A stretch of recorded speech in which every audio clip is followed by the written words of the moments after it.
nice. I like the setup too. Oh, look at us. We're getting applauded for it. This is going to be fun. It's going to be great. You're already great. You'll be great. So, I got to find, Gabriela's here. I got to find her. She's here somewhere. Yeah, we'll see. Thank you.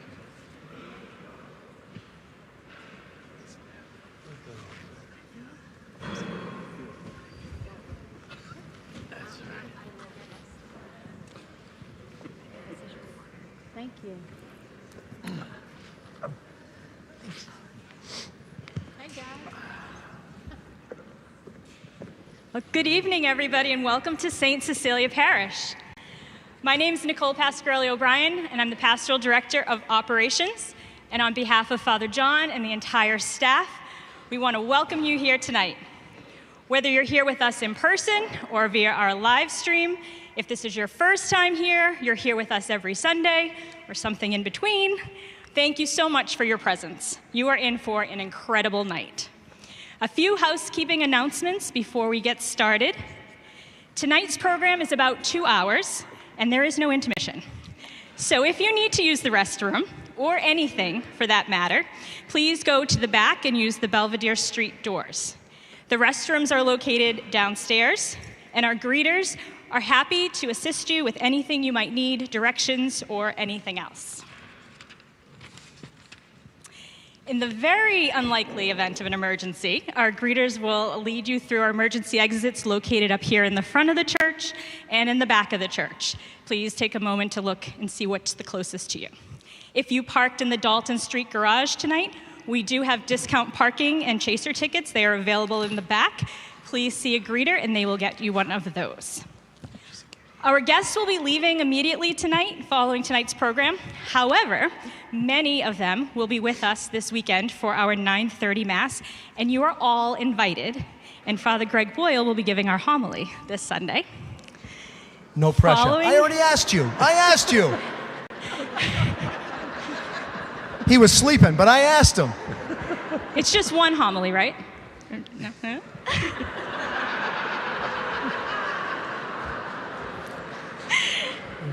Following our Mass, we're going to have a big parish celebration. We're closing off St. Cecilia Street. We've got free food trucks coming. We have activities for the kids, face painting, balloons in honor of Bob Goff, lots of fun things. So we really hope that you're able to enjoy the day with us. We will also have products for sale from Becca's Thistle Farm and St. Cecilia merchandise. So please join with us, whether you come in person or on our live stream. And without further ado, I will turn it over to tonight's host, the pastor of St. Cecilia Parish, Father John Unni. Thank you, Nicole. Yeah!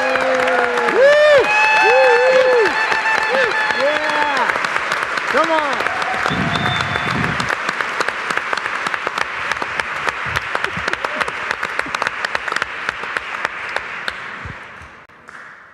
Well, I don't even know where to start. This is this is a home game advantage here, right? A home field, and I have never been more nervous. I swear to God, we're the heaviest of hitters here in what we do and what we're about, and it's such an honor. It's a privilege. It's great fun to be with you and to have you guys in the house here tonight. So, and thank you all for coming. Traffic is ridiculous tonight.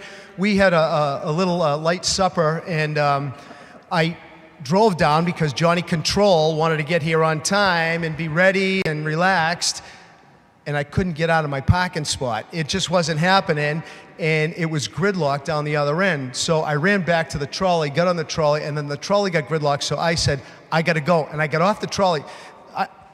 I'm a nut job, but anyway, I ran up Newbury Street, bought this new blue blazer on the way, of course, and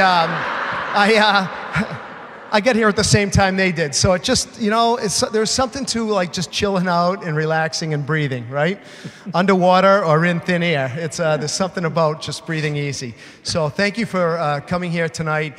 Thank you for all those who are joining with us via the live stream. So many people count on the connection with church, with God, with Jesus, St. Cecilia, but, the transcendent through this great gift of live stream that started 5 years ago when COVID happened, and it's continued. And so you the faithful viewers, we're so happy that you're with us today to be with some friends. On the board, we had a conversation with my friends, and that, Father John Unni, I think it's better spoken, it's Jesus saying that, and for tonight, for all of us, a conversation with my friends. He's saying that. I am honored to be here in my role.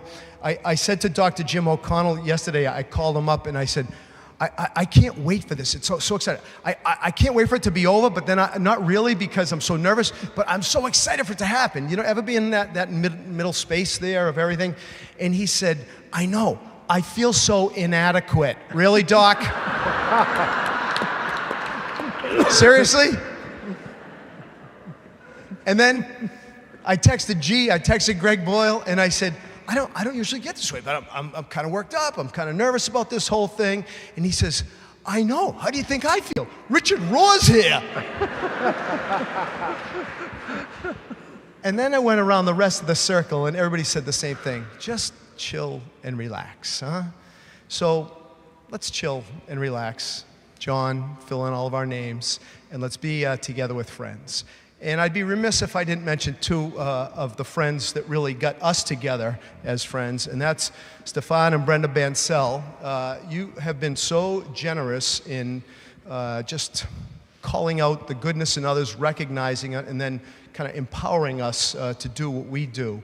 Not just Bancel Philanthropies, but just Brenda and Stefan being who you are. We can't thank you enough for your friendship and for your presence here in the parish. So. Good job. And before the end of the night, the last thank you, it's an inclusive one.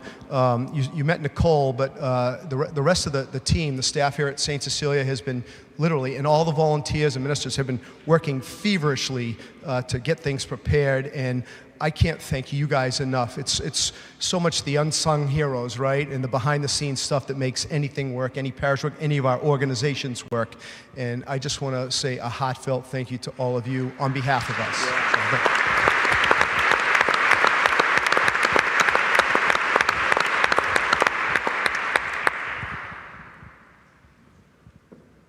Let me give you a brief intro. Dr. Kit Ford. I just met Kit last year when we were down in Montgomery, Alabama, and we went to Brian Stevenson's, the museum, the legacy sites, and such a powerful experience. I've mentioned them before, and how I think it's important for everybody to go there. I think in Germany, all the kids are required to go to the concentration camps so that those words never again don't become just hollow, meaningless words. And as we see today in life, in our country and in the world, words can be easily erased, manipulated, and forgotten. I think in our country, one of the places that our kids, and our big kids, that all of us should go, is down to Brian Stevenson's legacy sites. It is one of the most powerful places in this country, and you're going to hear about some more powerful places tonight. But I first met Dr. Kit down there, and Kit is one of these beautiful champions of love. And she has opened up safe houses for women, healing from violence. She founded and also leads Autistic and Loved, tools for kids with autism. You know, my niece is graduating from college this month with autism, and she's just a remarkable kid, young woman. And when I think of being a little kid and a baby, and the nurturing and who she is and what you do for so many, can't thank you enough for doing all that you do. Kit just wrote a book. She's the author of 101 Testimonies of Hope. Don't we all need a little hope today? Life stories regarding our faith in God. A fierce advocate for healing and hope from PTSD to that new place. So grateful that you're here with us, Kit. Dr. Jim O'Connell, founding president of Boston Healthcare for the Homeless, right here in Boston.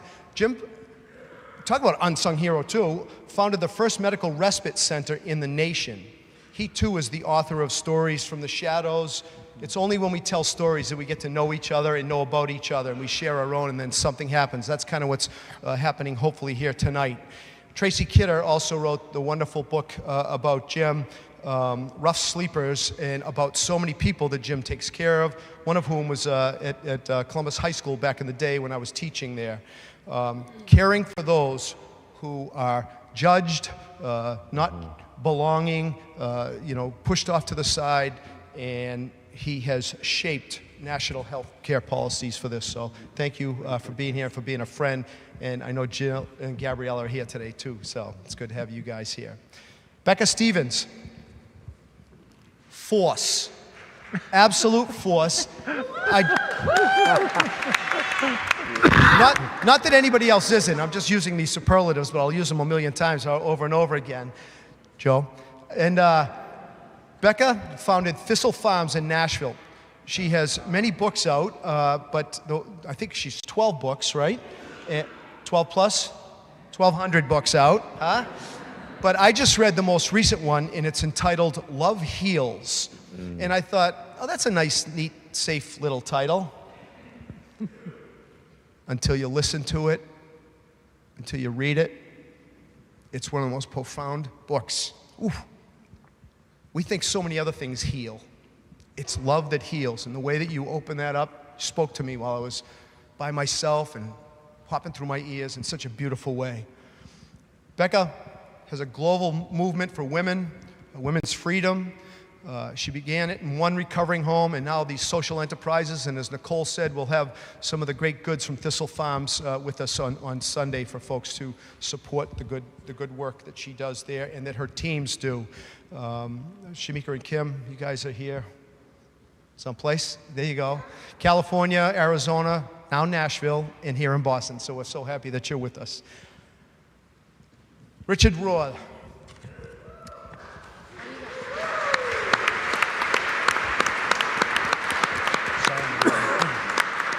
Father Richard Rohr, huh? You know, I remember reading this guy when I was in the seminary, and I'm like, oh my God, you know, and then you read him throughout life, and I know you're going to eschew this, as a spiritual guru or any of this kind of stuff, but I think you're one of the great foundational spiritual writers, certainly Catholic, but Christian of the day. What you write, what you say, your insights, they're just timeless, they're deep, and they're consoling, they're challenging, and they're just spot on. They're of the Spirit, if you ask me. I went out to New Mexico years ago. We used to take the kids out on our service learning trips, and when we were out in Gallup, we'd always end up in Albuquerque, and one of my buddies, Peter Barbuto, said, hey, I'm going to the Center for Action and Contemplation, and he'd get down there, it was like 5:10 or 5:11 p.m., and the place closed at 5, and he never got to see you, and I know he's watching here tonight. Peter now heads up the Gavin House, which deals with folks in recovery and is just doing such good work. And you've been such an inspiration to so many who are working the program, especially 12-step work. One of the greatest, most influential spiritual writers and thinkers, I think, of our time. The book I quote often, Falling Upward, Breathing Underwater, and now his new book, The Tears of Things. It is powerful and prophetic. Words of wisdom for an age of outrage. If this stuff that we talk about tonight isn't speaking to us in our context, our culture today, then it's just black spots on a white page, as the Rabbi Abraham Heschel says. Huh? This stuff has to come alive, and your stuff, your words, your thinking, your spirituality comes alive in that beautiful way. And then we've got Father Greg Boyle, founder of Homeboy Industries, all the way from the West Coast, visiting with us here in Boston. Greg, in the same way, I'm just, I don't know, I don't want to say enamored by all of you, but I truly am. Is it almost 8 o'clock? Because that's my ploy. If I keep talking, then we can. Greg Boyle has done remarkable things, and he's brought with him two of the homeboys. You guys, I'm so happy that you guys are here. Jose, Lalo, it's just grateful. So glad that you're.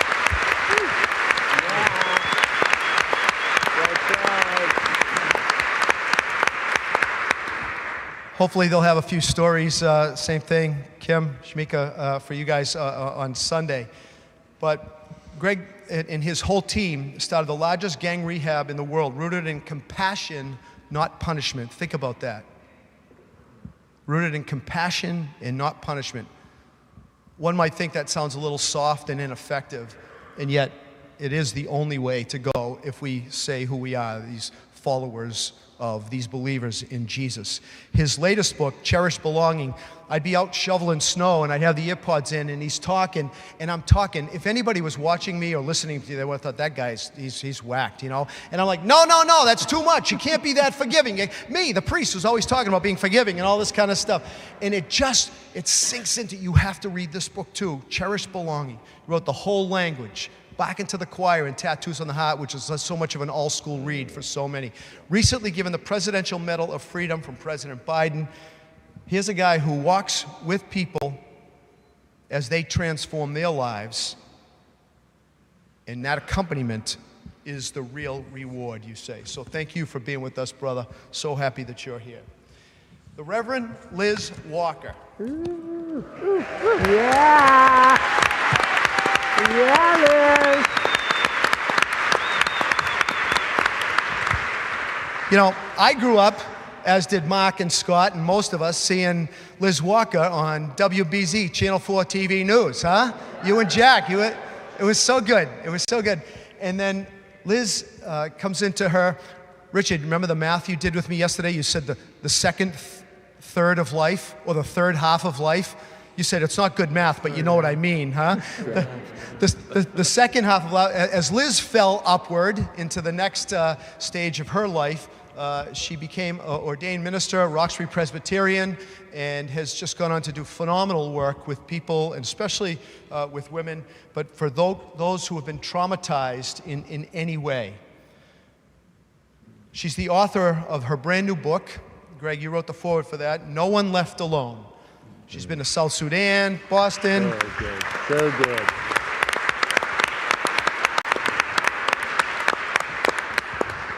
The other thing is that Liz began the program, Can We Talk? It's a healing program for trauma and for survivors. As most of you know, I'm chaplain Boston Fire, and we just lost two of our young guys, and in the last year or two, we've lost a number of younger guys, 30 years old, 42, 43. And one of the things I said to the guys is, you know, the easiest thing to do when we're traumatized, you'll never use that word though, guys, you'll never say that, but the easiest thing for us to do when we've got this trauma is to numb ourselves. No judgment, but we drink, we drug, we sex, we eat, we buy, we do, like, no judgment, but it's just a human thing that we do. Instead of feeling the feelings, and then what? Bringing those feelings to speech, talking about things. So Can We Talk allows us to listen to the stories of each other and then be healing for each other. So I am so blessed that you're here, and we've got great adventures and stories to tell as the evening goes on. The Reverend John Finley. This guy, understated, you don't know who this is, but I'm going to tell you right now, another force right here in Dorchester. Via that small school across the river, right? The Reverend John Finley, another Episcopal priest, founder of the Epiphany School. John and I intersected, we didn't know each other years ago when I was first ordained with a couple of Jesuits over at Nativity Prep when it was in the Whittier Street Housing Project. And I remember thinking, like, these guys, these Jesuits, they got it going on. They're right in the thick, right in the mix. And then John went off and he took that model and started Epiphany School in Dorchester. It is tuition-free for kids who come from challenging and underprivileged backgrounds, early learning center supporting not just the kids, but families. And he does remarkable work. I've heard the stories, Brenda, you told me, where he's up at 4 o'clock when these kids aren't getting to school. He's picking them up, he's making sure they eat, getting them to school, educating them, keeping them there. Talk about the whole language, the whole package there, you know. It's such a beautiful model, and you do such beautiful, beautiful stuff. So happy you're here, John.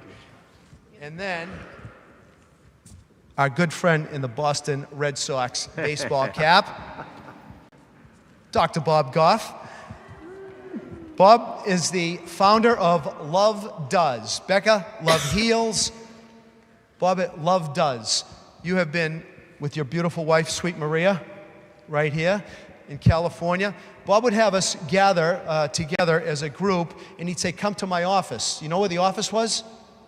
Disneyland on Treasure Island. We had to, and and he'd turn this little sign around. He says, sit down, and then we'd start talking. I mean, it was unbelievable. Full of whimsy, full of keeping things light, but full of depth and profundity as you write 8 million different books, huh? Love Does, Everything, Everyone, Always, Dream Big, Undistracted. I should read that over and over and over again, huh? Love, Whimsy, Courage, How It Can Change the World.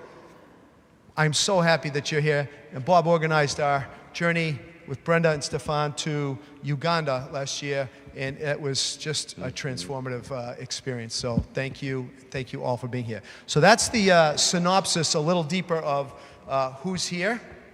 And as I said in the beginning, we're becoming more and more friends. We are all friends, and I want to extend that to all of us. We're all friends in this church tonight. No pressure, but we hold on to your words, written, spoken. We're motivated and inspired by your actions. And then I believe we're propelled to go out and do something. Because love does. And when we do something, it heals. And people know that they're cherished and that they belong. And we talk about things. We don't judge. You are forces in this world for good. You're conduits of the Spirit, each of us in our own unique ways. And I'm just going to extend that to all of us. We are all in that place. We're all conduits for goodness and love. And we're inspired by a night like tonight. So, with all of that, as a wicked long intro, I'm going to ask, anyone want to say anything before I find the next card that I'm supposed to be on? Becca? Nothing? All right. You're doing great. Thanks. These are some of the words that stuck with me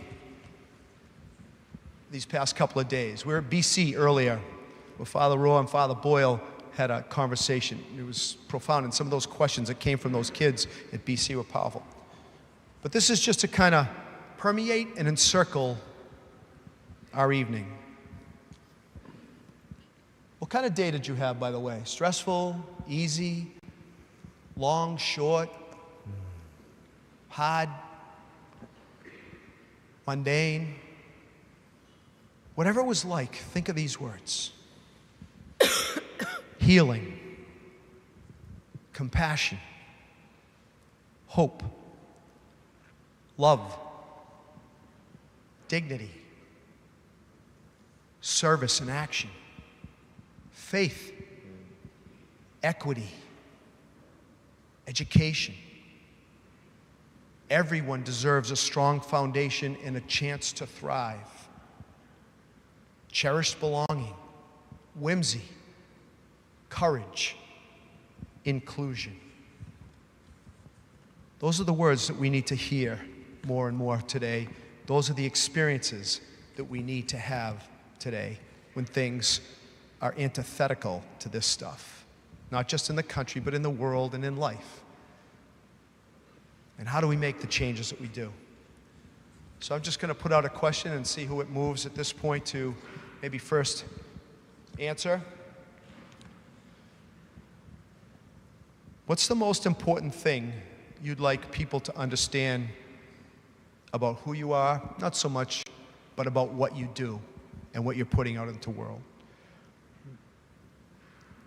What's the most important thing or an important thing you'd like folks to understand about what you do?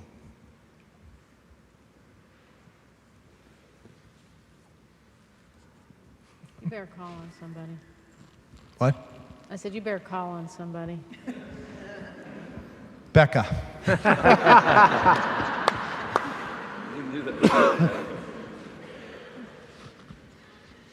I think that for most of us, I was looking around this dais in that people have been doing this for decades. Decades. Like this work is decades long, and how that is so beautiful. Just the consistency and the commitment of it. is why we all look so bedraggled up here. But I think that's important, that this is not a quick fix. This is not going on the internet and buying a t-shirt and think you've done a movement, that this is a life commitment. And I think sometimes people think you're inspired to do it. And so I thought maybe when I could just share that I don't think this is about inspiration, that I think it's really about a deep commitment, and that's what love looks like when you're trying to live your life like a love letter to God. Mm-hmm. And for me, like, you know, the inspiration comes and goes. If you do the work, you get inspired. But the commitment to love is what is so beautifully powerful. And the quick story to go with that is that I was feeling at one of my lowest. We were out in Omaha opening up a new sister community. We have about 80 sister communities around the country that house women long-term free beds for survivors of trafficking, addiction, prostitution. And we were opening the house, and I was like, I just don't want to be here. I don't want to do this. But I did what you do when, you know, like we're in this work, because I think it's crazy that like nobody goes and asks a farmer, are you inspired to go milk the cow? It's like, that's what farmers do. This is what justice lovers do. We don't have to be inspired to do it. And so I went and preached the sermon. I'm an Episcopal priest, so they let us preach. And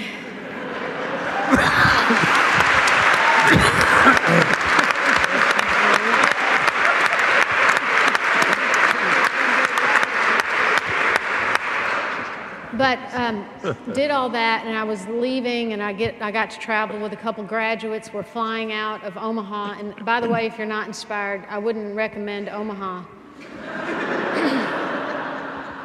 And I got on the plane, and I was kind of feeling gray and sorry for myself, and like maybe I just am done with this. And the woman sitting next to me, who had fled a foster care system in 6th grade where inhumane things had been done to her, and then she was on the streets, and then we did to her what we do to so many young women. We graduated her to prison at 18. And she had been in and out of the justice system for so long. She was with me in Omaha, and she was kind of pushing me out of the way while I was feeling sorry for myself, and we were taking off because she didn't understand you don't cross the armrest. She had never flown before in her whole life, and she's taking pictures out the window, and I look to see what she's taking pictures of, and it's a supermoon, and it's full, and it's stunning, and everything that felt so gray. I mean, the sky, the buildings, the tree, everything was so gray, and it was just full of color. And she looked at me, and she said, I didn't know there was a sky above the clouds. Like she had never dreamed that before. And I just looked at her and I just said, Sophia, I'm good for another 5 years. Like, of course you haven't imagined that, because it takes a whole community to get somebody to see the top side of a cloud after they've seen the inside of prison walls and the underside of bridges and the backside of anger. And I don't do this because I'm inspired or not. I do it because there's still people out there that don't know what's beyond the gray. Mm-hmm. Yeah, good.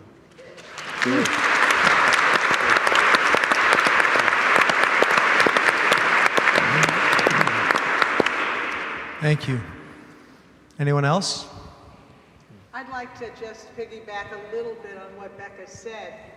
I think what I've learned most and what has most touched me in this journey and meeting these people is that God does not call us necessarily to perfection on this plane, but God calls us to persistence. Mm-hmm. And that has been a personal thing for me and the people that I serve, and I think all of us. The idea of working toward wholeness, whatever that is for you, and not giving up.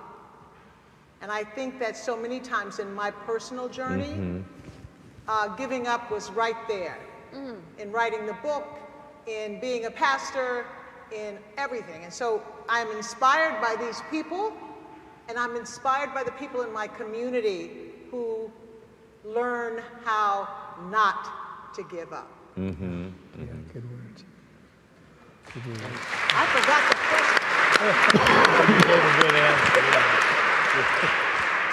You know, to both of those points, there's so much in life that can come at us where we do say in Italian, basta, enough, I'm giving up.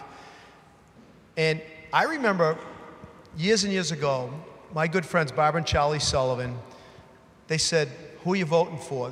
I was maybe in my 20s. And I said, I'm not voting. I said, I don't like either candidate, all this kind of stuff. And Barbara looked at me and she said, really? She said, then you have no right to be commenting on anything if you're not participating in this.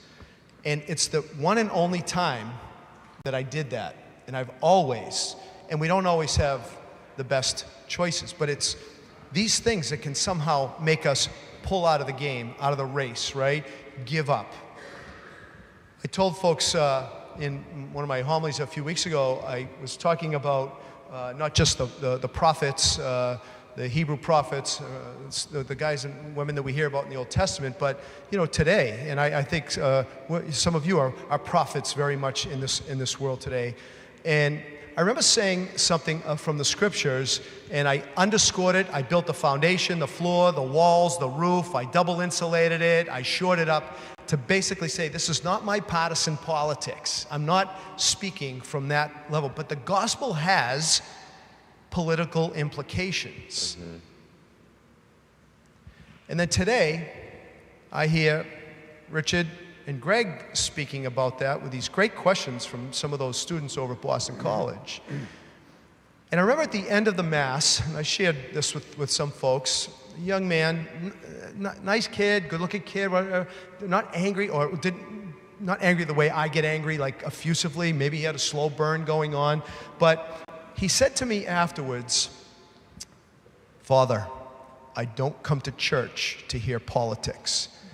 And I was like, oh, to myself, buddy, it's not politics. I explained, and I said my ineffective words, and then he looked and he said, it's my first time here, and frankly, I'm embarrassed. And he went out. And I reacted, unfortunately. I did not react. I didn't swear, but I reacted. And it was a little immature on my part, and it was a lot immature on my part because it was just from that gospel of Jesus who didn't react to the Pharisees who were going to stone that poor woman. And what did he do? He knelt down and what? Drew in the sand. He didn't even engage with them. And I engaged. I felt right. And then I felt bad because I wanted to have a cup of coffee with this kid and say, tell me about you. Like, what's the conversation that goes on at your dinner table? What have you been hearing? All that kind of stuff. And I want to try to explain some of my stuff. So, given we live in a world like this, what do we make of our world and our country where we are so divided? Richard, you said earlier, if the gospel isn't preached and lived out in the context of our culture, it's not really what it could be doing. In fact, you said the gospel or religion that doesn't speak to the culture and to politics isn't living out the first and second commandment. Mm-hmm. Love the Lord your God with all thy heart, mind, and soul. And then what's the second one? Love your neighbor as yourself. Love your neighbor as yourself. I don't know if you want to riff on that or take that any place, or just tell me you're tired and you want to go home and go to bed and wrap it up. Who introduced the phrase today? Was that you, Greg? Getting back to the original program? Yeah. Whoopi Goldberg. Whoopi Goldberg said that. We're getting back to the original program. I'm going to quote that. We're trying to get back, but I think we've done such a poor job in so many areas. And that isn't to be negative. It isn't to be judgmental. It's just to recognize we've lost our influence in this world. People don't expect hope, real freedom, real love of equality from us, and we should have been the first in line. How could we so miss the point. My new book is called The Tears of Things, and it's a study of the Old Testament prophets. And I spent years in our living school in Albuquerque teaching to our students the prophetic tradition, which is very little taught, even in seminaries. I had a priest write me this past week saying we had one semester on the prophets. If you don't understand the prophets, you don't know the genre, the lineage out of which Jesus teaches. You really don't. They create the runway. And what they do is they critique, self-critique first of all. But that gets you so angry after a while, and they got pretty angry, which made them unpopular, unattractive. No one likes angry people. I can't tell you how many people I've been told I just shut after the second chapter of Amos, or not OC, but Habakkuk maybe. I can't take it anymore. It sounds too much like my angry father. And what I try to convince people to do is stay with it.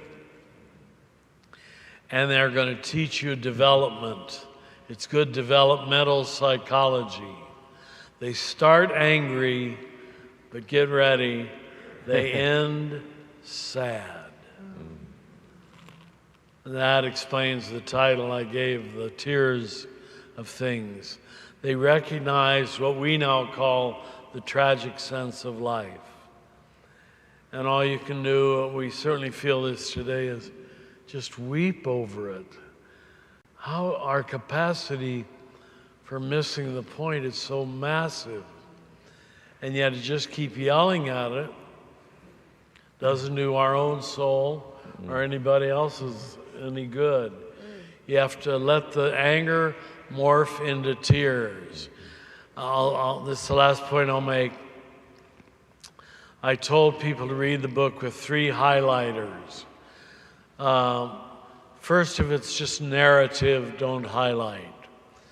If it's the railing and raving and angry accusations, highlight that in red. You can't stay there. You can't. It's not generative. And we need to hear that now because we're so tempted to it. Then get your little yellow highlighter ready. And they're always there toward the middle or second half of the text. In Habakkuk, it's the last 3 verses. But they suffer a cognitive dissonance, a spiritual decomposure. This isn't what I was born for, to be angry all the time. And their anger morphs into sadness. And the sadness, I call it the alchemy of tears, the alchemy of sadness, is it has a great capacity to morph into compassion. It's a different way of knowing. There was a reason Jesus said, how happy are those who weep. He wasn't being sentimental. I don't think weeping is sentimental. It's a mode of knowing that is different than preaching certitudes. And we can be overly certain and righteous on the left just as much as the right. I was I am a Vatican II Catholic. And I hope this doesn't come across as unfortunate, but as much as I love Vatican II, I think it created a lot more liberals than it did prophets. And liberals are just righteous on the left. but it's still the same righteous energy. It's a different energy. And we're ready now for prophets who speak the word of the Lord.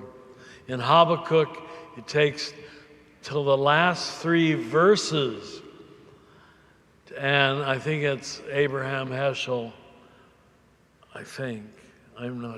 calls it the great nevertheless. You've heard him. He says, this is true, this is true, this is true, this is true. Nevertheless, God's love is everlasting, and that's where I'm going to place my bet. Aren't we feeling that now? I think we're tired of being angry. The system can't take any more. What's that? Gland? Amygdala. Oh, yeah. Any more jolts to the amygdala? I'm no doctor. The doctors could explain it. But I just watch the news and my amygdala is out of joint. And I can't stay there. I can't stay there any longer. I have to know the joy of the Lord. And that's ironically often known through the tears of the Lord, where I stop judging and I fall into the human condition with everybody else, where we're all imperfect, we're all helpless, all of our answers are partial.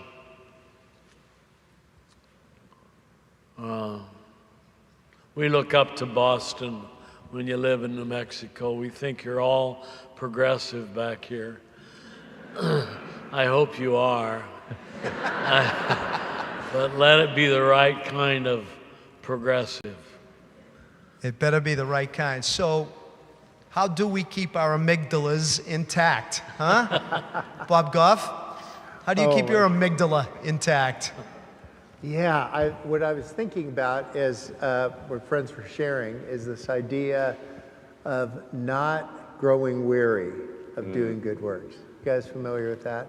Don't grow weary of doing good works, because at the right time, there's going to be a harvest. And the verse ends, if we don't give up. And I think a lot of us, if you're feeling the way that I'm feeling sometimes, I'm feeling a little beat up. What if we do a little snap vote? Snap your fingers if you're feeling a little beat up by life right now. That's a lot of hurt. It's a lot of confusion. And so my hope would be that we would take these words from Paul. It's Romans 5. It talks about suffering produces endurance. Endurance turns into character, and character has the power to become hope. And I'm a flaming Enneagram 7. I want to go straight to hope. I would just go let's avoid. If you ask Sweet Marie, she'll tell I want to avoid all the sad part and go right to hope. And what I'm slowing down is to say, with all of this going on in our lives, to be reminded that God is at work in and through us in these difficult circumstances. I was impressed at how echoey and bright it is in here. And that's what your love does. And I want you to remember that your suffering, some of the things that are making you snap your fingers the loudest, is going to produce endurance in your character. That is going to turn into character, not in your lives, but in the lives of this community. And that's what's going to give us hope. And it's hope that'll make us not give up. Thank you.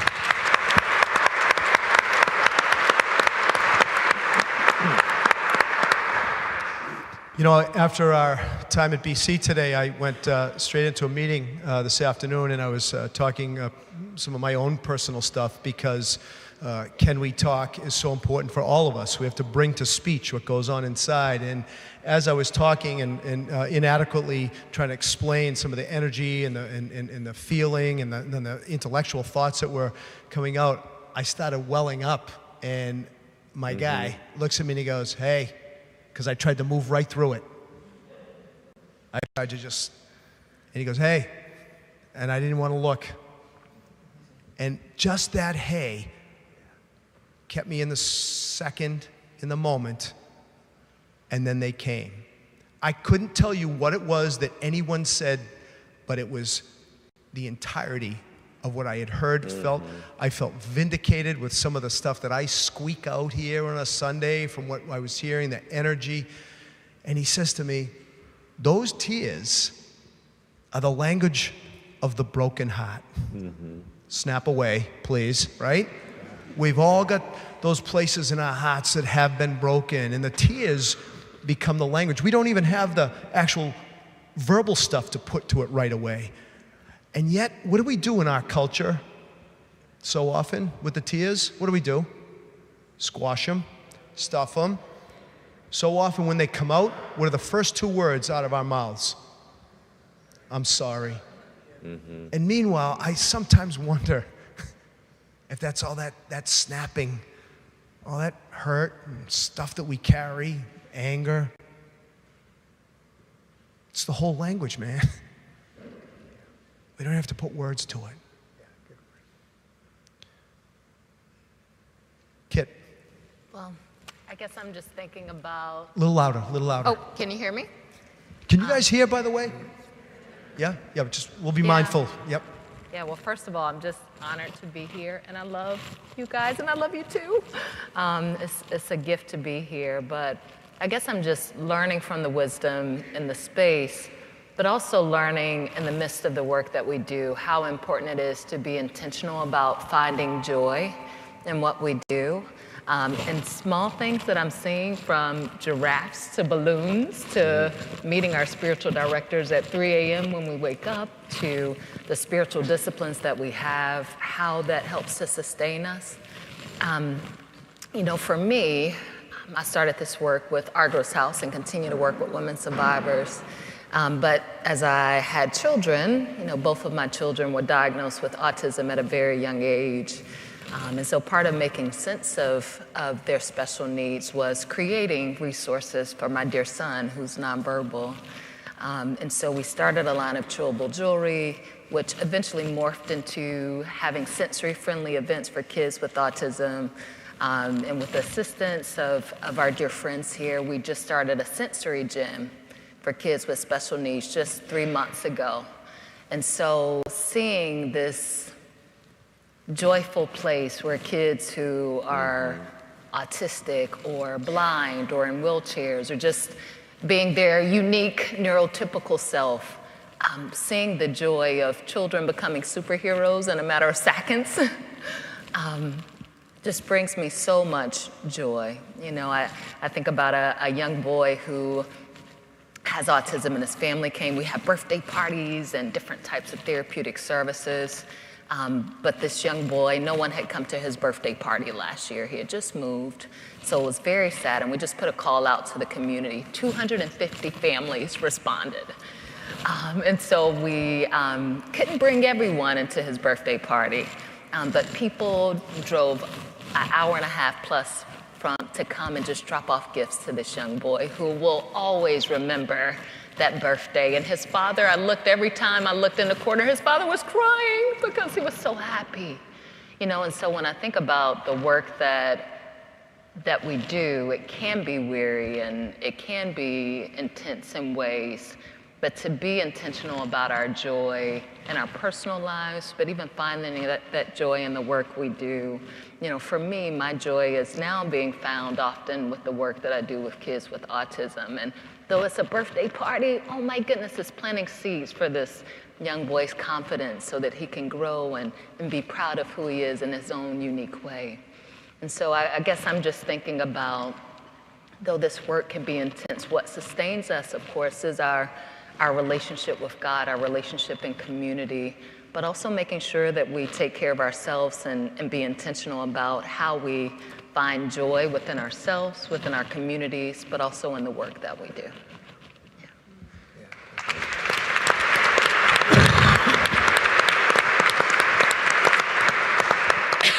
Well, with a mom like you, those kids are blessed. And I was reading some of the excerpts from your book and the stories that some of these women have not just found the courage to speak about and to tell, but endured. And you know how you continue to accompany them, your own family. I mean, I have no wife, no kids. I'm tired at night. I don't know how you do it. Do you know what I mean? Like, I think family, marriage, kids, all underrated, by the way. I just want to say real kudos to all of you who are doing all that you do, you know? No, you're a gift, and thank you. Thank you. John Finley, you're up at 4 in the morning, picking kids up, getting them to school, feeding them on the soul level, intellectually, tummy level. You're relentless. You're filled with joy. That smile on your face is ever present, because that reflects what's going on inside. What keeps you going, brother? Yeah, so I was thinking about a story with a Jesuit, older Jesuit, Al Hicks, who's my first principal. And this is Nativity Prep in Roxbury, and I'm right out of college, and I'm just staggering.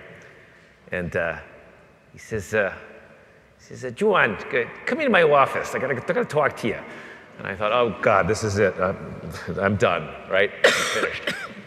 And he sits me down. He says, look, Juan, it's really good to have you here. You know, you're a good kid. And I thought, oh God, maybe I don't suck. You know, maybe I'm okay. And I'm like, oh, I'm so glad you think I'm a good, teacher and everything. He goes, oh no, you're terrible. But you got a good hat, right? And it's good to have you here, right? And it's that cycle in our work of, like, and you see it in the Eucharist, right? Is, we're reconciled to ourselves, right? Our beautiful parts, our parts that we're working on, whatever. And then we're consoled, right? We're embraced, we're loved, and then we're inspired, right? To roll up our sleeves and look after our kids, or, be on the streets in the middle of the night, helping folks, or starting Can We Talk, or whatever. Building 1 million schools in 1 million conflict zones. And it's that cycle, right, of love and renewal that is just, it's just amazing. But, when I think about the work that we're able to do, it's a great joy. And I'll just say one other thing about, we used to talk about smiling all the time. So when I started the school, I was so angry because everything was wrong, and I felt guilty. And I don't like to feel guilty. So I look at who I can blame for why I'm not, it's not my fault, it's your fault. And I was talking to my spiritual director, and I was saying, this is the thing, I feel guilty, and then I get mad, and then I lose my temper, but it's because I'm in charge. And she said, you're in charge. I said, I'm the head of the school. I'm in charge. She says, oh, so God has got nothing to do with it. I said, did I say that? She said, it's what you believe. And it hit home, and ever since then, I've tried to take a time to open that space for God. I think about what, that man and I had a discussion many years ago in LA about judging people, like saying this is evil or so forth. And just not doing that and open up the space for God in your life. And so, and I see the way you all are reacting to the talk, and I look out, I just think all of you are the same thing. You all get it, right? Is that fear isn't real, and evil isn't real. There really is only love. And to the degree to which we can lean into that, John, that's why we all keep smiling, It's not that we don't it's not all rainbows and unicorns all the time. But there's enormous amounts of love here in this room, love everywhere. It's just all that is. So, yeah. Thank you, John. That's beautiful.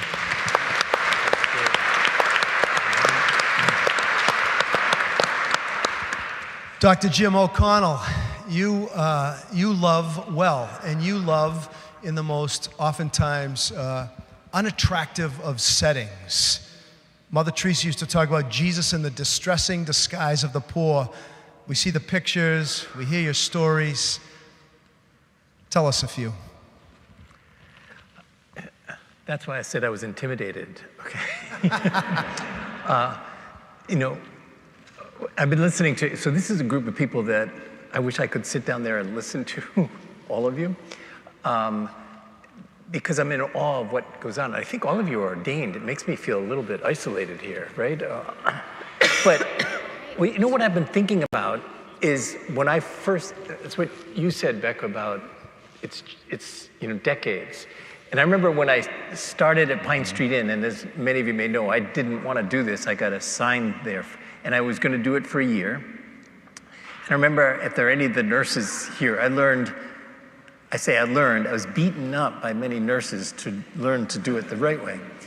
And you probably all know I had to spend 2 months soaking feet before I could pull out a stethoscope and start taking care of people.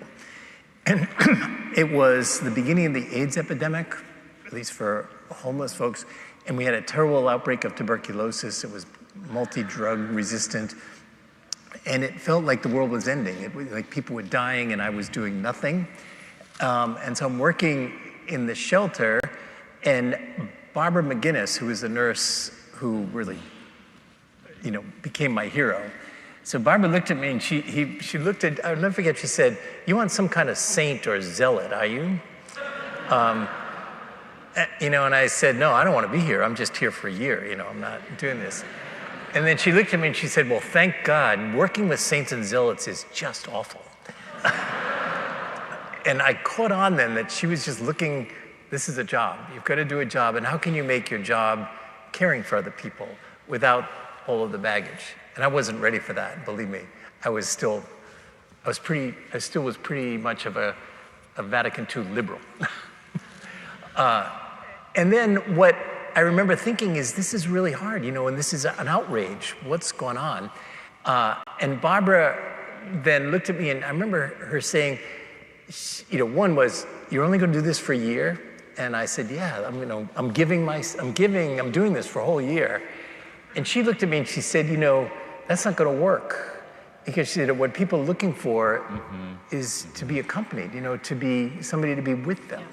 And the last thing in the world they want is some do-gooder like you showing up, taking care of people for a year, and then going off and doing your career somewhere else. I was crushed, as you can imagine, because that was exactly what I was planning on doing.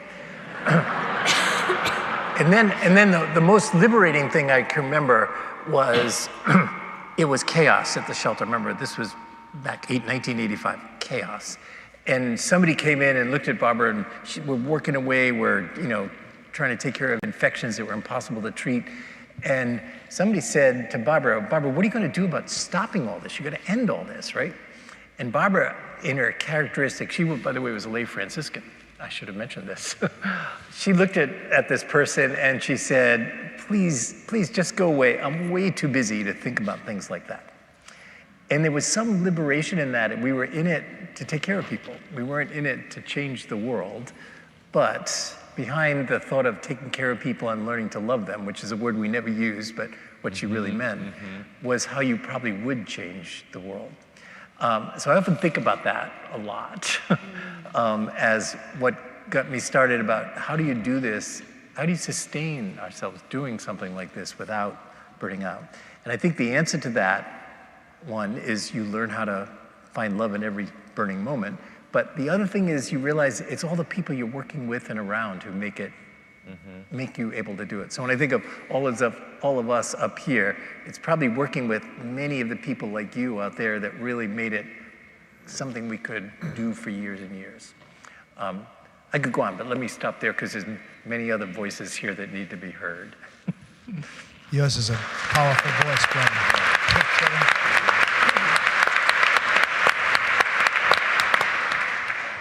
Thank you. Yo, G. Speak a little, if you would, on demonizing others, judging, as opposed to loving curiosity and cherished belonging. And if you need somebody to back you up, the mic is theirs too. My amygdala is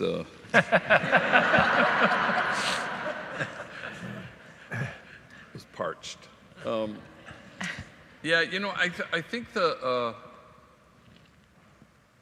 someone will ask you a question, then that's not the question you want to answer. You answer whatever you want to say. The floor is yours. So, but my sense of the people in the circle and in you, John, is that a common denominator is not the service or the compassion.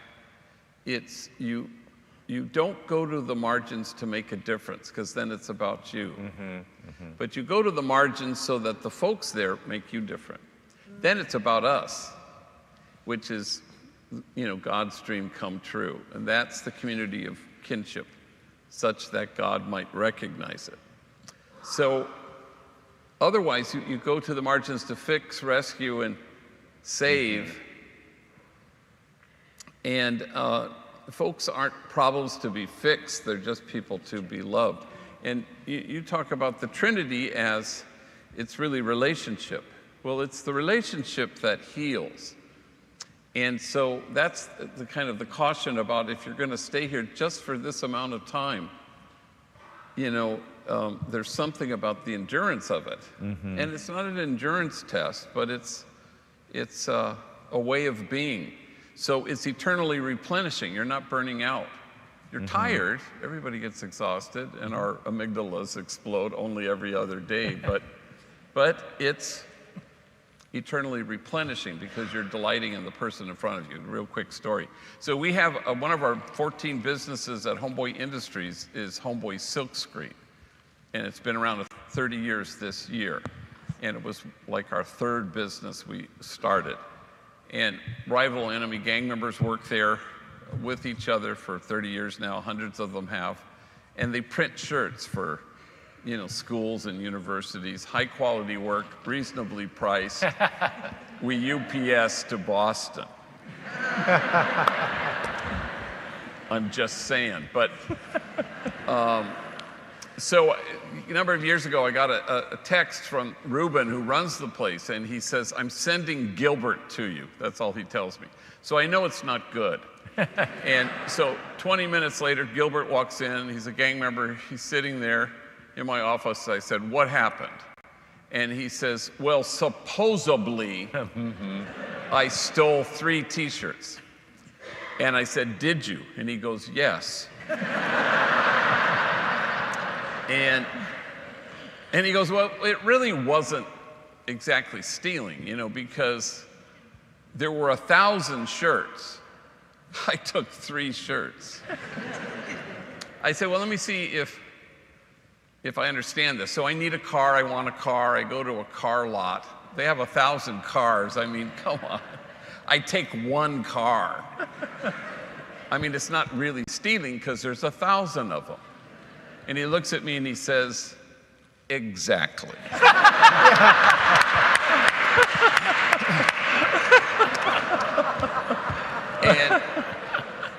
And I stared at him for a beat or two, and then we just literally fell out of our so hard. And in the end, we're so privileged, and all of you are privileged to do what you do, to do what you can, to put one loving foot in front of the next. You're privileged because it's not about you. It's about being reached by people. It's about allowing your heart to be altered by people. It's about receiving who people are. And you're like a little kid. You're delighting. You teach this better than anybody I know. Thanks. And you can't get enough, and your tail is wagging, and it's like, yes, it's about love. And so every one of us have said, "Oh my God, how do you do what you do, But inside we kind of feel a little bit fraudulent. We go, "Oh my God, I wouldn't trade my life for anybody's," because it's where the joy is. And so you imagine a circle of compassion, and then you imagine nobody standing outside that circle, and you're, as Pope Francis would say, you're seeking an ever wider we. And more people are in, and it's exhilarating, and you're giddy. You're tired, you fall asleep, you don't know how much longer you can do this, but all that's to be expected. but it's nobody's a problem to be solved, but a person to be loved. And once you know that, it's eternally replenishing. And you won't ever burn out. You just won't. Because you make sure it's not about you, so it can be about us. And I'll speak for all of us here. We wouldn't trade our lives for anything, just because you get to be in the presence of people's unshakable goodness who belong to us. And when people can inhabit their own dignity and unshakable goodness, it doesn't get better than to witness it. Yeah, good words.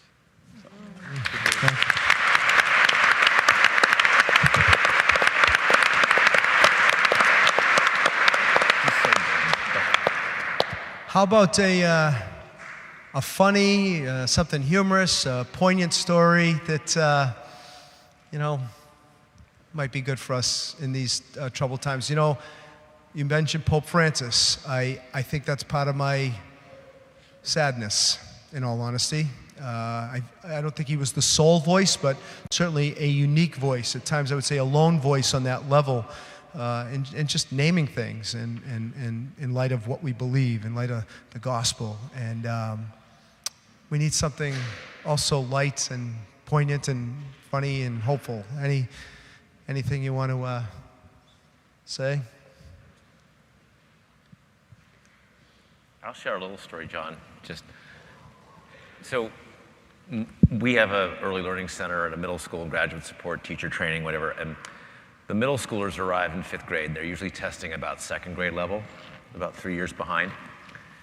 And whenever Boston gets a new superintendent, which, as we all know, is every 45 minutes, they come to visit the school.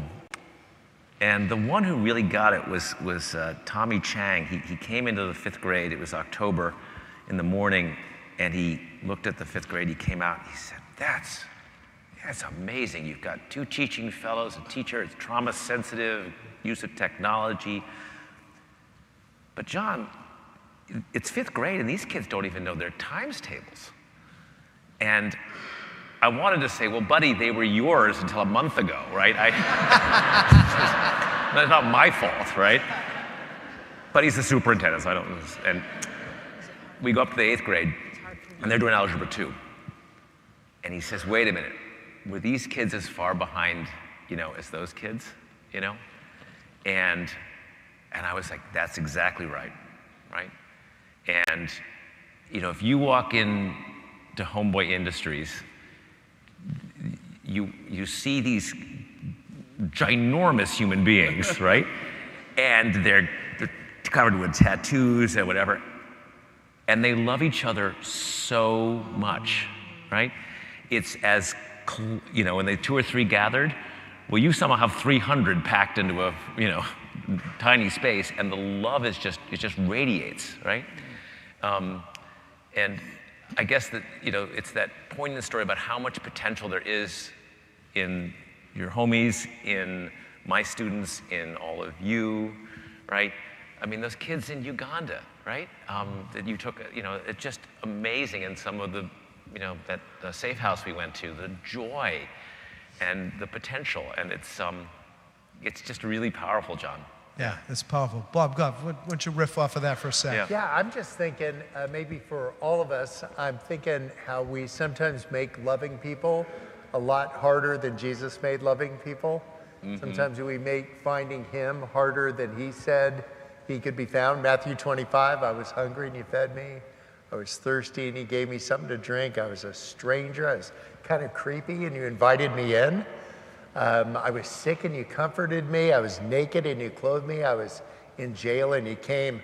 Jody Luke, who's here, heads up what Love does in a bunch of different places. One of them is San Quentin. And I've been teaching a class there along with Jody for the last bunch of years. And so we have all these guys that come, and nobody ever graduates because they're all in for life.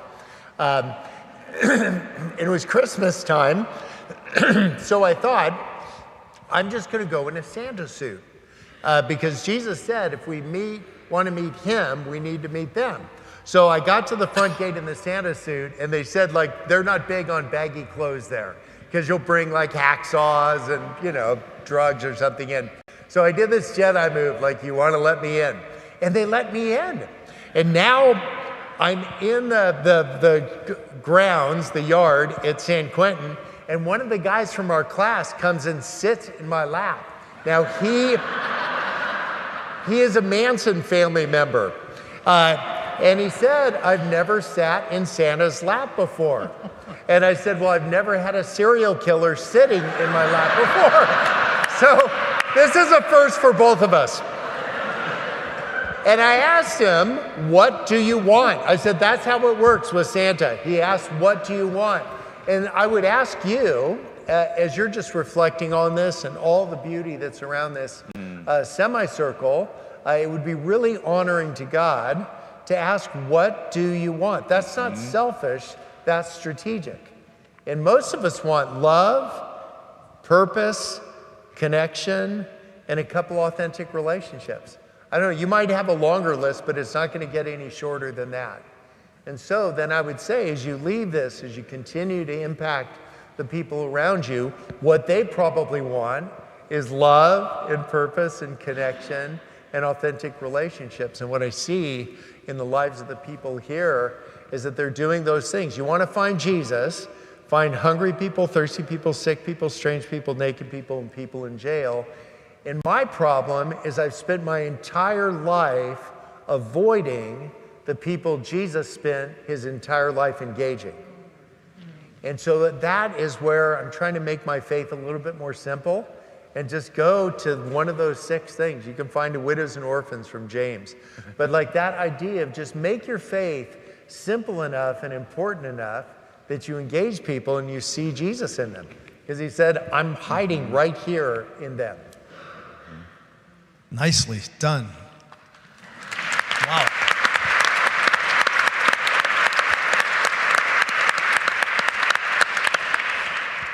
Wait, you had a Manson family member sit on your lap? Yeah. Seriously? Right here. Oh, man. Liz Walker, anything to say? Well, I had that story I asked you if I could tell. Wait. Which one? Wait. When we went on safari. Come on. You got to tell it now, It Liz. may not be funny, but it was a moment for me. We went to Uganda and saw Bob's amazing school, and that was hope for me, to see a part of the world where you don't think about a lot of successes, but yours is a success. And after we met all the people and celebrated with the school, they took us on a safari, a morning safari, remember? And we're in an open truck, and we're out in the middle of the bush. And the guy who's on the lead of the truck says, don't get out of the truck. Don't put your hands out, don't get out, and we'll get through, because there are lions here, and there are animals that are aggressive. So we're on our way down the road, and Father John says, I got to use the bathroom. And I said, Father John, you hit 60 and, it happens. I said, don't get out of the truck. Don't get out of the truck. And of course, he gets out of the truck. And I'm sitting there and I'm thinking, now this is just me. I know this is a loving group. But I'm thinking, now if a lion comes over that hill, you're going to be on your own in the bush. But we made it, and it was wonderful, and you finally got back in the truck, and we didn't have to have a catastrophe. Come on, that's so good. I remember that. I do remember that. Now, my head was on a swivel the whole time, because it wasn't the lion, it was the jackals and the hyenas and what are those other things? They're all coming at you left and right. But then I get back onto the truck. It's like a duck boat type thing, one of these things, and you get in the back, and I say to the guy, remember his name? Who's the guy that parted the Red Sea?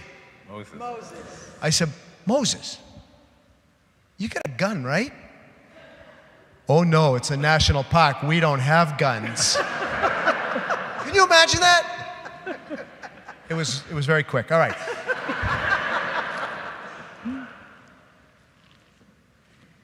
Jose, Layla, speak a quick word. No pressure. Up here. Come here. Oh, beautiful. Thanks, Nicole. There you go, brother. Come on, Jose.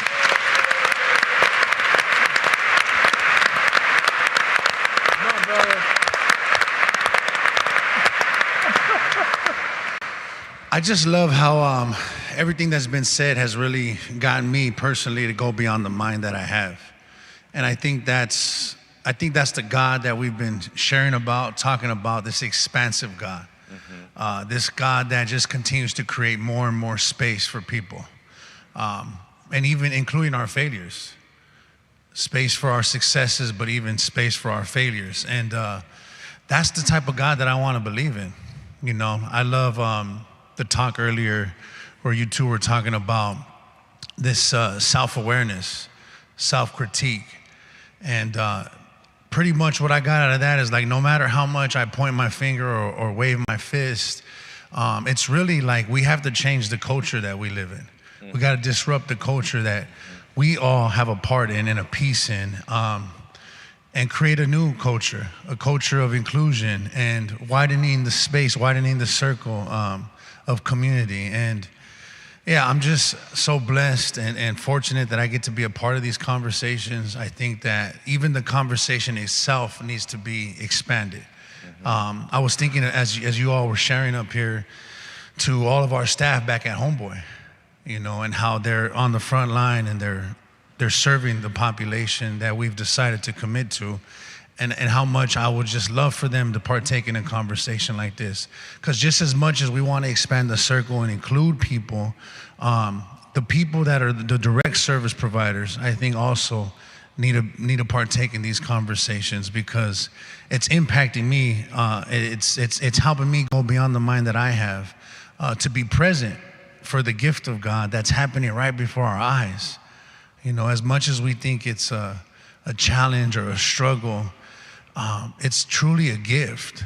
It's truly a gift to be able to serve, to be able to commit, you know, to these people that, you know, like myself, that actually come with so much resilience, so much laughter, so much joy. When you were sharing about walking into the building and seeing all the homies, I remember the first time I walked into the building, the first thought that I had was, this place isn't for me. That was my first thought. Like, this place isn't for me. And I saw gang members everywhere, people that looked like me. And my first thought was, this place is not for me, because I'm not worthy enough. I'm not good enough. And then walking through the door and immediately being embraced, being received, being held, being seen, as if I was being seen for the very first time. That was powerful. That was powerful. And it altered my heart forever. It's like one of those things where, like, you love somebody enough that they start to love themselves. And then they want to do the same for the next person that walks through the door. You know, you were talking about, you receive the tender glance of God. And then you become the tender glance of God. And that's where the joy is at. That's where the joy is at. And so I'm just grateful to be here, to hear from all of you. And as we continue to expand this circle of community and kinship, I also, you know, I know that it's being recorded, but I also hope to expand this conversation, this dialogue, to the service providers, the case managers, the therapists, the program directors, the program managers, the substance abuse counselors, the ones that get weary and tired and sometimes a little hopeless because they're seeing it every day. You know, we're bombarded. At Homeboys right now, we have 460 homies in our program right now. Jose, tell these guys. Yeah, we have 460 gang members that are in our program. And sometimes you have like 40 individuals for one case manager. And I can see the case managers, they come in to see me. I have the privilege to sit at G's desk when he's away. And they come to that desk for everything, you know, they're bombarded, hair on fire, every day, hair on fire. It's like triage. And I can see them getting a little bit weary or, at times hopeless. And this conversation and this dialogue, I believe can really impact their own internal process, helping them to expand and go beyond the minds that they have, that it's not weary, it's not hopeless. It gets hard sometimes, that the work is beautiful, but it's not always pretty, and that's what I'm hearing today. And just want to continue to do that. I hope to do that as we go back to Los Angeles. I take all of your guys' words with me. I feel like I'm walking amongst giants right now. And I love you guys so much.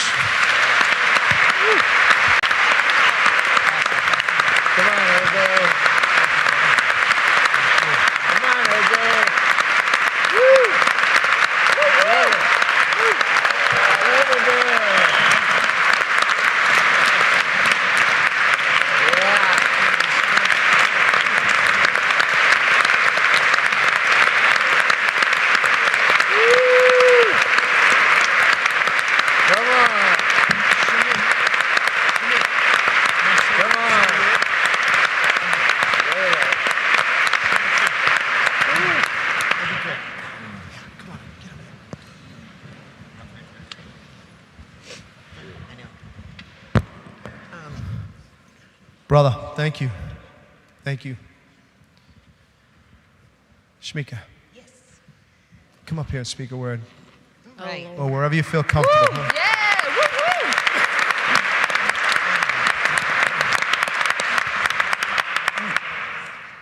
Hello, everyone. Like he said, my name is Shamika. Thank you for welcoming me. I am eternally grateful for this blessing to have gotten to come with Becca Stevens, our founder, the program that saved my life, that I was able to come on this trip, just to be a part of this big love affair of all this different kind of love from here, there, everywhere. It's just, it's renewed my faith in humanity all over again. And it's just nice to know that there are people out there that love that hard, and love that much, and just want to spread it. And I want it. I want it, so I'm open to it. And I'm so grateful.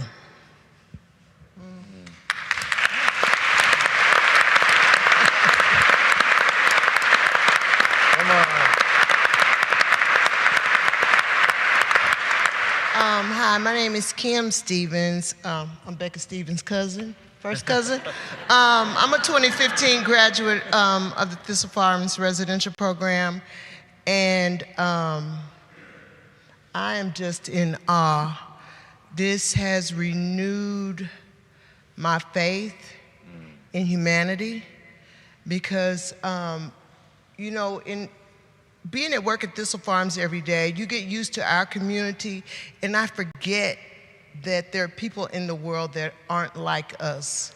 But when I come on these trips and I get to see you all, and it gives me a reminder that there are more of us out here than I think that they are, because I think it's just our little small community at Thistle Farms, but we are worldwide, but we just all have to come together. Our hearts beat separately, but they all beat together, doing the same work. And we just have to continue to do that to love, because I know if Becca hadn't started that program, I wouldn't be standing right here. It has been truly a blessing in my life, and we have just got to continue this work.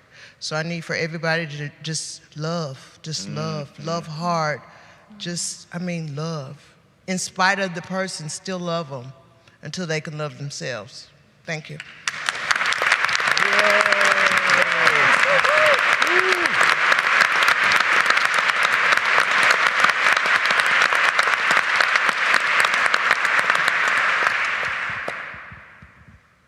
Eduardo, who we call Lelo.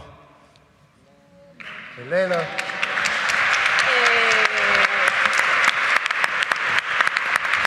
He's unaccustomed. He's unaccustomed, which is fine. I was hoping he forgot about me. Go on, Layla. But as you can see, these people love us, man. You know, they're here for us. First of all, I just want to say how grateful I am for you guys opening the doors and presenting me the opportunity to be here, man. This is like an amazing experience, being able to meet each and every one of you guys and being able to talk to you guys has just changed my perspective in a big way, you know. At Homeboys, I came through their doors broken, you feel me? I didn't really have too much to care for, you know. I came broken, looking at a 8-year jail sentence, you know, and at that time I didn't care, you know. I was like running concurrent, you feel me? I'm gonna keep committing crimes and give me all the time that they're gonna give me. I didn't really care, but when I walked through the doors of Homeboys, thanks to my friend Jojo, Jose's brother, which I met in prison, you know, these people like really shower you with love, you know. They really embrace you, you feel me? When they tell you what do you need, like they really mean it, you know. So that was something that it was a little different for me. And yeah, Homeboys, they help you in each and every way that they could possibly help you, you know. I was able to get legal services through them, and that 9-year sentence that they were gonna give me turned into 1 year on house arrest. I just had to stay home and for a year. And yeah, my escape while I was on house arrest was Homeboy Industries, you know. So that was my escape of house arrest, and I was able to find love right there, able to find my family, find my community, and find myself there, most importantly.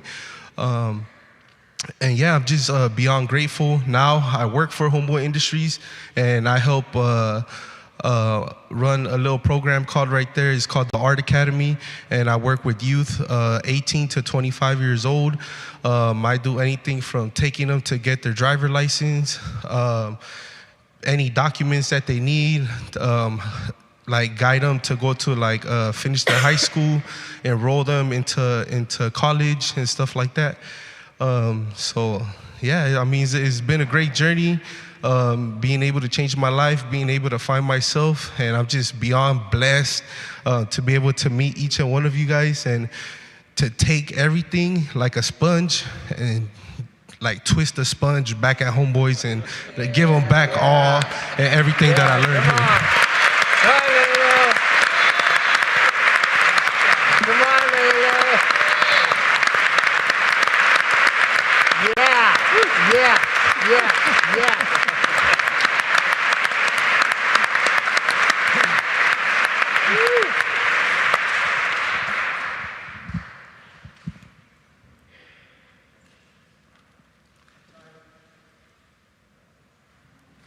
Our time is beginning to wind down. I'm going to take one question from this side, one question from this side. Brief questions, not crazy, deep.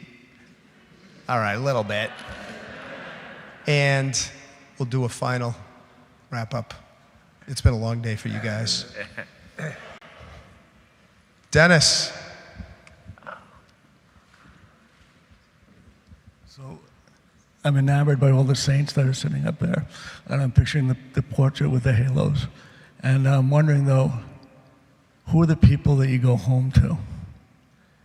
And how do you sustain the love you have for the people you work with when you go home? And how do they sustain you? And so how are your authentic selves at home as well as in your jobs? And that's like a tough question. So I think that's something for me that I just wonder, maintaining that balance. That's my undeep question, John. That's a good question, D. Thank you. Anyone? To whom do you go home? Who do you go home to? How do you sustain what you do, keep your balance, right? Who do you vent with? Or who knows you for who you really are? And who knows you for who you really are? So John, I might answer that only because it's Dennis, who is one of my heroes, who we have known for a very long time. But Dennis, that question haunted me for a very long time, because I think one of the problems when you get very involved in your work, you don't often have either a balance or an integration between your home life and your work life. And I was kind of blessed that, again, Barbara McGinnis introduced me to my wife, Jill, in the shelter back in the 1990s. And Jill worked with us for a while, now was doing research and all that. And I realized I get to go home to Jill and to Gabriella, who, if she's still awake, is right there, sweetheart. And you realize that it's at home, if you can integrate the love that you feel in your everyday work with the spirit that you feel when you go home, then I think you've achieved nirvana. And I think that's what certainly keeps, I'm gonna guess everyone's gonna say some version of that. But I appreciate what you're saying, is that we too often don't recognize that that's a really important part of sustaining ourselves. Thank you, it's great to see you, by the way. Thank you. Yeah, that's good. That's good.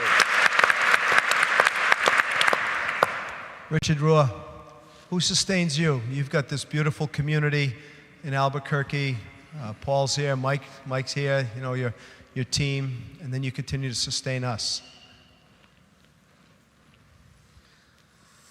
I think we all need one love object who pulls out of us this unconditional positive regard that Greg talks about so well. Now, this is going to disappoint some of you. It'll make others happy, but the one who never fails is my dog.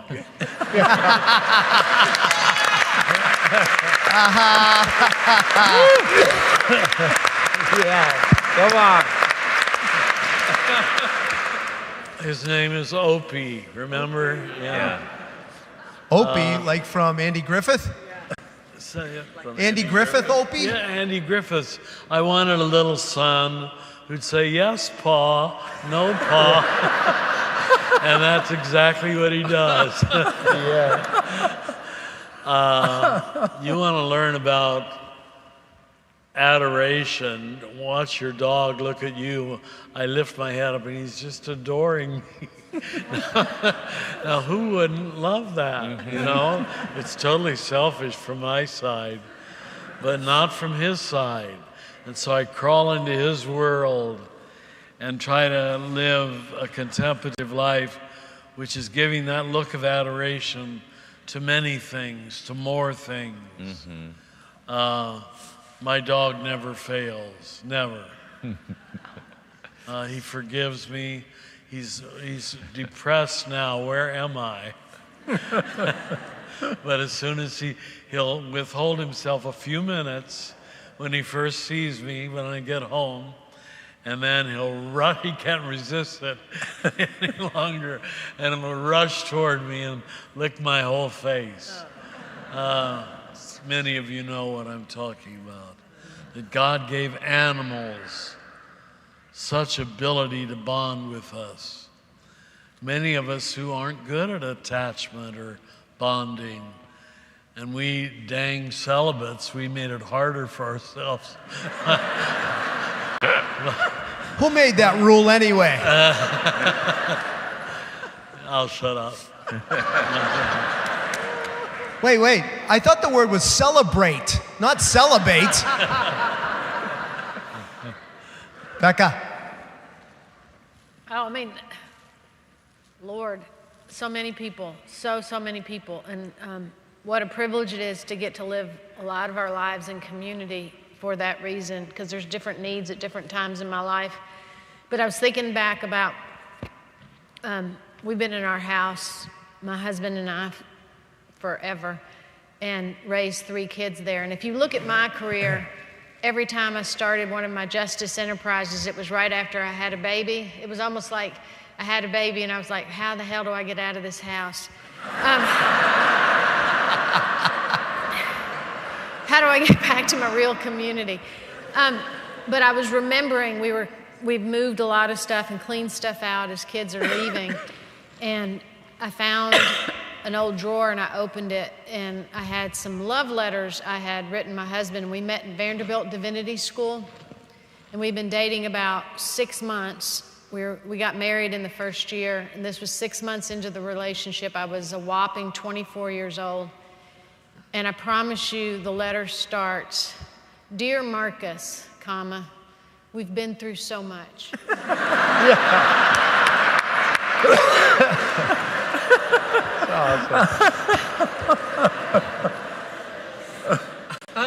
36 years later, honestly, when I think about what we've been through and how he has sustained and loved me, it just makes me weepy. He's my dog. Yeah. That's awesome.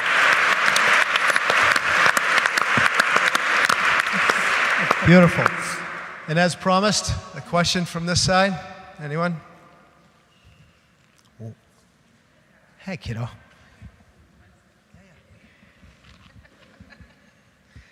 Hello, everybody. I can't believe he actually gave me the microphone. So you all have obviously done incredible things. You have so much love. You've committed to it, as you've all said. And so I work here in our community. I'm a first responder in our community. So thank you. Very, very lucky to, that's not that impressive, but thank you. So I feel very blessed to be able to meet people where they're at and try to help them in the super small ways that I can. However, I definitely find myself, I grow weary because it just feels so insurmountable. There's so many things. Where do I start? And so I guess you all have done so many incredible things and you had to start somewhere. So I guess for everybody else here, we're all committed to this love. Where do we start? Where do you start with all the challenges? Where do you begin with work? Where do you start? Next to a Boston EMS, baby. Yeah.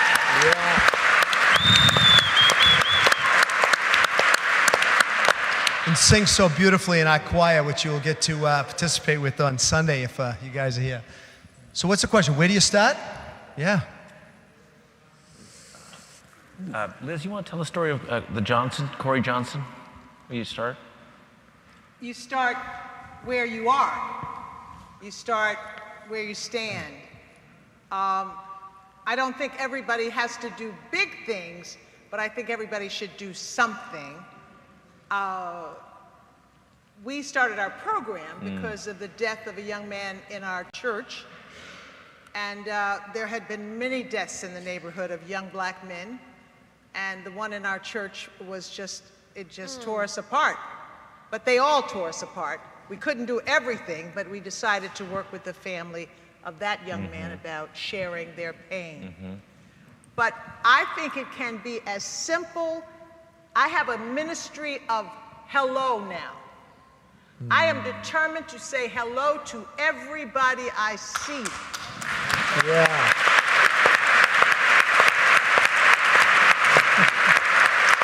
It's so simple.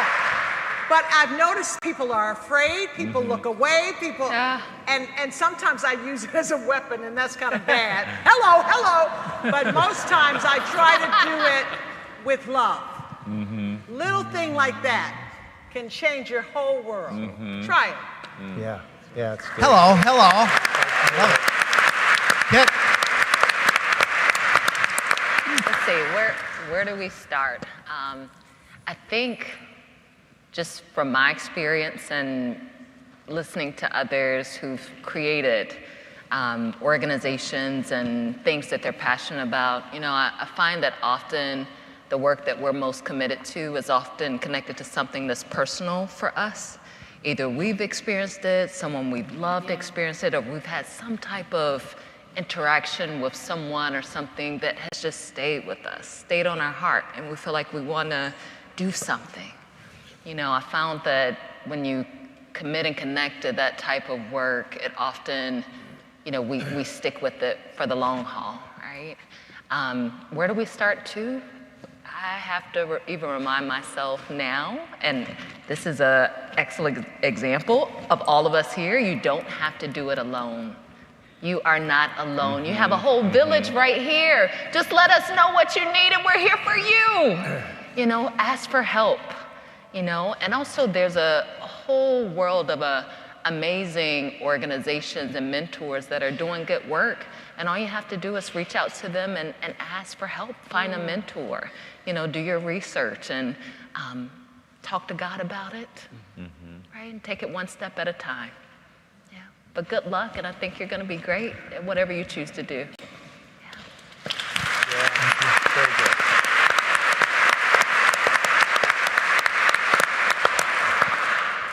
In these closing minutes, Bob Goff, where do you start? I'm thinking of Paul talking about Timothy behind his back. It's Philippians 2:20. He says, I don't have anybody like Timothy. He's a guy who takes a genuine interest in other people's welfare. So I bet if you took a poll of the people that are in this room, the people that are listening online, just taking a genuine interest in other people's welfare, that's why you're doing the courageous work that you're doing, that you just care, and maybe changing it up. Instead of asking, how are you? And then you say, fine, how are you? And then I say, fine. And so that's how we roll in North America. But what if we ask instead, what does it feel like to be you? And while you're thinking about your answer, let me tell you what it feels like to be me. And here's the crazy part. It feels like 85% insecurity and 50% anticipation. And again, the math is wrong on that, but sometimes the people that are up in front, the people that are in charge, are the most insecure people in the room. Would you agree?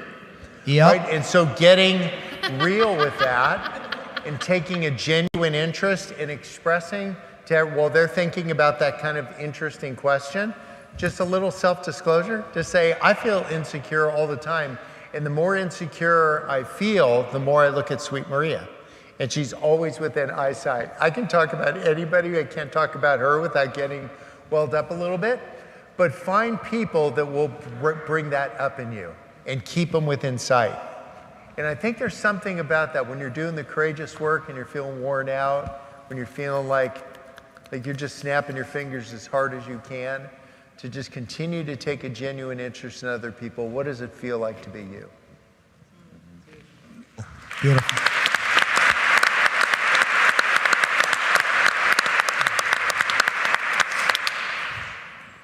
Still awake?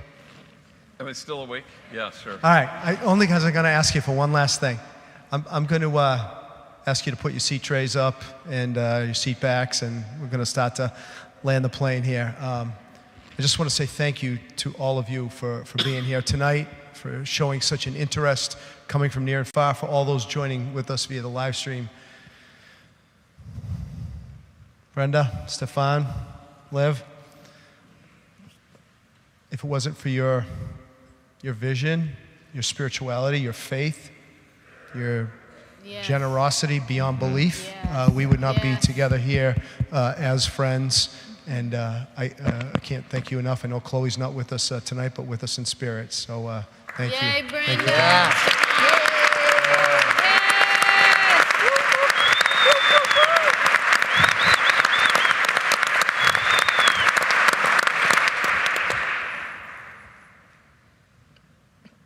Lalo, Jose, Kim, Shamika, I threw you on the spot. You guys rose to the occasion. I hope it builds, you already have it, but more confidence and ease within you in your speaking as you continue to tell your stories, especially this week, but when you go back home and inspire others to do the same thing, because you didn't just get up here as a prop from LA and from Nashville to say a few things. You spoke in the most genuine, authentic, and beautiful ways. And we can't thank you enough for speaking and for doing it.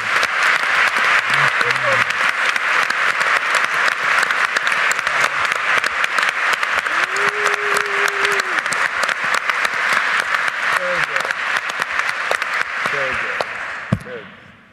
All right, my last words, and then, gee, I'm throwing you on the spot, but I want you to leave us with something. I'm throwing you on the spot, but I want you to leave us with something tonight. I know. Don't bite your nails. But Richard Rohr, can I say one thing? I was thinking about little Opie. Your little Jack Russell Terrier. Yeah, that's what I used to have an Opie. His name was Roy. He was a yellow lab. He was a little bigger than a Jack Russell Terrier, but I know that look. And you talked about how good it is for you, and not to get corny or convenient, but at the risk of, I kind of wonder if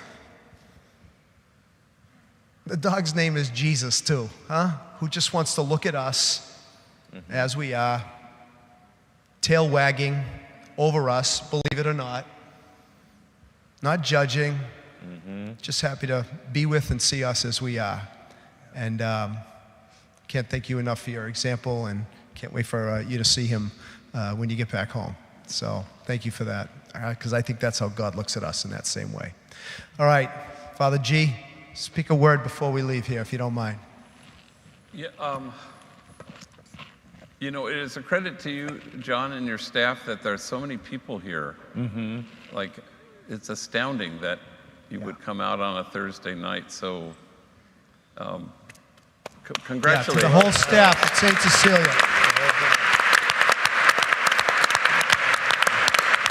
So, I think mentioning of Habakkuk, who I don't know at all except for this one quote where he says, "The vision still has its time, presses on to fulfillment, and it will not disappoint. And if it delays, wait for it." Hey. And so none of us want to wait, con los brazos cruzados. We want to make something happen. So we're invited to go to the margins. It's the only way they get erased. And we're invited to be in the world who God is, compassionate, loving, and kind. I remember years ago I had a homie in my office. He just broke down. He was sobbing. And a life of torture and abuse of every imaginable kind. He was overwhelmed in kind of surveying his life, negligence and abandonment. And if his story had been a flame, you'd have to keep your distance. Otherwise, you'd get scorched. And I know for a fact I would not have survived a single day of his childhood. But he looks at me and he said something I never heard before. And he said, sobbing, "Has God disowned me?" And I was stunned by it. And then he looked at me and he said, "Have you?"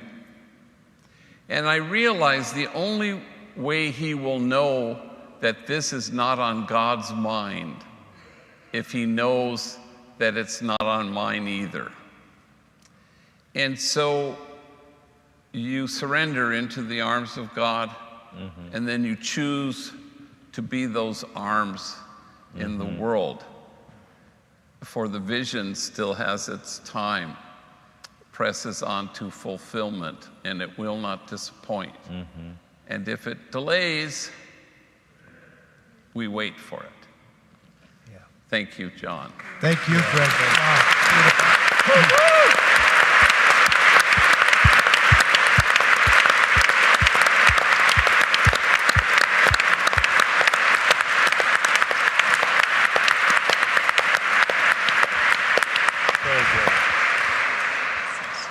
You guys are the real deal.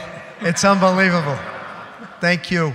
And I can't thank the staff enough. You guys have done so much work. So, yeah, please, a big hand for all of you. Paul, unbelievable. Lisa, Pauline, Mark, Scott, Anastasia, Mary. So we invite you to join with us on Sunday if you can, certainly in person or via the live stream, the 9:30 Mass. We don't have an 11:30 Mass this week. 9:30, and as Nicole was saying, the streets are blocked off. We've got food trucks, all kinds of merch from all of our different places you're going to be supporting, and then books up the kazoo. We have books. They're signed, they're unsigned, but man, there's such great stuff. So please come, bring a friend. I'll talk to the fire commission about the capacity thing, but you just come, and we're going to have a great experience on Sunday. So thank you, everybody. God bless you. Please. Thank you.